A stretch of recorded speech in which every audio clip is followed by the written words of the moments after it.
정보처리 기사는 수제비! 안녕하세요. 저는 수제비쌤. 보안쌤입니다. 오늘은 정보처리 기사 2023년 3회 실기시험 총평을 해보도록 하겠습니다. 전체적인 체감 난이도는 쉬웠다가 51.3%였고요. 어려웠다가 48.7%였습니다. ATM하고요. 오오스 문제가 특히 어려웠다고 응답하였습니다. 가채점 결과인데요. 가채점을 통한 합격 여부에 대한 응답으로는 합격이 28%, 불합격이 44%로 응답했습니다.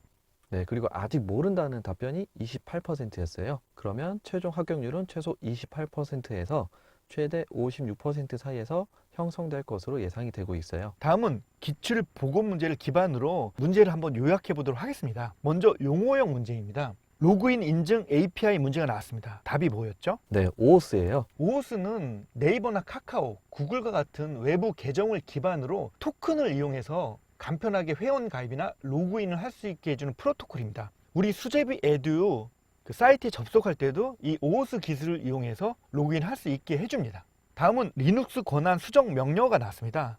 답이 뭐였죠? 네, CH 모드였어요. 네, CH 모드는 특정 파일이나 디렉토리의 접근 권한을 변경하는 명령어죠. 리눅스 명령어고요. 그 접근 권한을 숫자로 기술하는 방법에 대해서 나왔습니다. 다음은 접근 통제 방법 연결하기 문제가 나오는데요. 맥덱 알백 문제가 나왔습니다. 여기서 덱은 임의적 접근 통제인데요. 주체나 그룹의 신분에 근거해서 접근을 통제하는 방법이고, 맥은 강제적 접근 통제입니다. 그래서 주체의 보안 등급과 객체의 보안 등급을 비교해서 접근을 통제하는 그런 방법입니다. 그리고 알백은 역할 기반의 접근 통제 방법이라고 할 수 있습니다. 그리고 이번 시험에서 좀 어려웠던 53바이트 셀로 구성된 ATM을 묻는 문제가 나왔습니다. 네, 정말 어렵게 출제하신 것 같아요. 이 ATM 같은 경우는 키워드 기반으로 맞히셔야 하는 문제였습니다. 그래서 53바이트 셀 단위로 분할해서 전송한다는 키워드하고 그 비동기 전송 모드, 회선 교환과 패킷 교환의 장점을 결합한 광전송 기술이라는 키워드를 가지고 좀 맞춰야 되는 문제였습니다. 다음 문제는 사설 네트워크에 속한 IP를 공인 IP 주소로 바꿔주는 네트워크 주소 변환 기술 문제가 나왔습니다. 뭐였죠? 네, 나트예요. 네, 나트는 그 부족한 IP를 보완하고 보안을 위해서 많이 사용하는 기술이죠. 네, 다음 문제는 다이어그램 문제가 나왔습니다. 패키지 다이어그램이었죠? 폴더 모양의 패키지와 점선으로 표시된 의존관계, 임포트라는 스테레오 타입 표기를 통해서 이게 어떤 다이어그램인지 맞히는 문제였습니다. 그래서 답은 패키지였고요. 다음은 블랙박스 테스트 중에서 입력 데이터 영역을 유사한 도메인별로 그룹핑하고 대표값 테스트 케이스를 도출하는 테스트 기법을 묻는 문제가 나왔습니다. 뭐였죠? 영어로는 좀 어려워요. 이퀴밸런스 파티셔닝이고요. 또 우리나라 말로는 동등분할, 동치분할이 되겠죠. 이거는 임의의 데이터를 일정하게 나눈 다음에 대표값을 설정하는 거죠. 근데 대표값을 거의 중간값으로 설정을 합니다. 반면에 경계값 테스트는 그룹핑한 영역에서 경계값을 테스트하는 기법입니다. 다음은 클라우드 유형에 대해서 나왔습니다. 뭐가 나왔죠? 네, 인플소가 나왔죠. 아이아스, 사스, 파스가 나왔는데요. 아이아스는 인프라를 서비스로 제공하는 거고요. 파스는요. 플랫폼을 서비스로 제공하는 거죠. 사스는요. 소프트웨어를 서비스로 제공하는 거죠. 다음은 라우팅 프로토콜 문제가 나왔습니다. 답이 뭐였죠?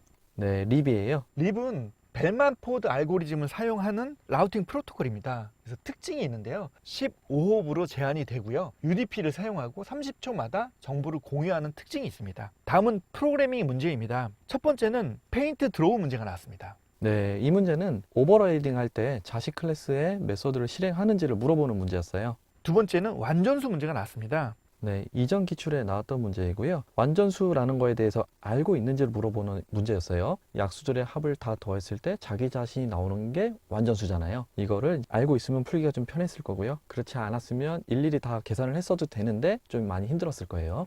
그리고 재기함수 문제가 두 문제나 나왔습니다. 하나는 7 팩토리얼을 계산하는 문제였고요. 그리고 또 하나는 n-1 플러스 n-3을 계산하는 문제가 출제되었어요. 재계 함수는 자기 자신을 다시 호출하는 거잖아요. 네. 이걸 알고 있었으면 아마도 다 푸실 수 있었을 거예요. 다음은 C 언어 구조체 포인터 멤버 접근 문제가 나왔습니다. 구조체에서 멤버에 접근할 때는 기본적으로 점을 쓰잖아요. 이건 이제 일반 변수일 때 그렇고 포인터 변수일 때가 있어요. 네. 이럴 경우에는 이제 화살표 모양을 쓰죠. 그리고 파이썬 문제가 나왔습니다. 파이썬에서는 스플릿이 나왔는데요. 스플릿은 어떤 문자열이 주어졌을 때 그 문자열의 구분자를 기준으로 이렇게 구분할 수 있는지를 물어보는 문제거든요. 요게 또 보안쌤이 데일리 문제로 딱 출제해 주신 문제였습니다.